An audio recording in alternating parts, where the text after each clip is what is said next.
شروع کرتا ہوں اللہ تعالیٰ کے نام سے جو بڑا مہربان نہایت رحم والا ہے۔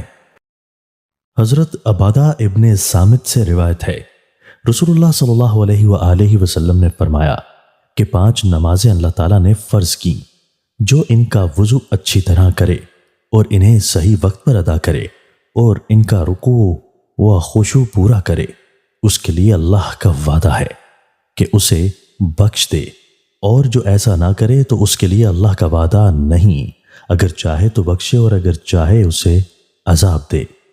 حضرت ابن مسعود رضی اللہ تعالیٰ عنہ سے روایت ہے، فرماتے ہیں میں نے نبی صلی اللہ علیہ وآلہ وسلم سے پوچھا کہ اللہ کو کون سا عمل زیادہ پیارا ہے؟ فرمایا وقت پر نماز۔ میں نے کہا پھر کون سا؟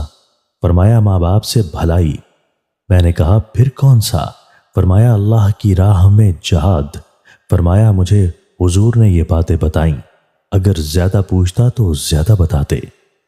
رسول اللہ صلی اللہ علیہ وآلہ وسلم نے فرمایا بتاؤ اگر تم میں سے کسی کے دروازہ پر نہر ہو کہ اس میں روزانہ 5 دفعہ نہائے، کیا کچھ میل رہے گا؟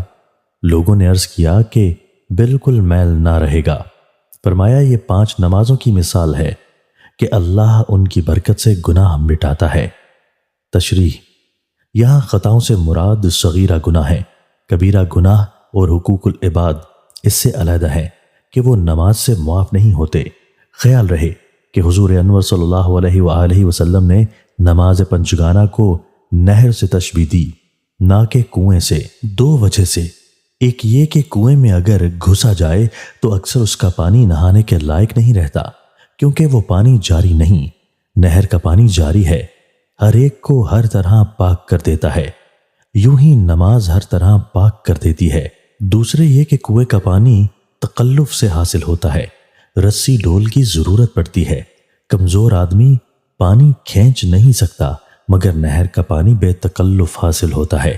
ایسے ہی نماز بے تکلف ادا ہو جاتی ہے، جس میں کچھ نہیں کرنا پڑتا، اور جب دروازے پر نہر ہو تو غسل کے لیے دور جانا بھی نہیں پڑتا۔ خیال رہے کہ گناہ دل کا میل ہے اور نماز میل دل کے لیے پانی۔ دوستو، اللہ تعالی ہمیں ان احادیث مبارکہ پر عمل کرنے اور اپنی زندگیوں کو سنوارنے کی توفیق عطا فرمائے۔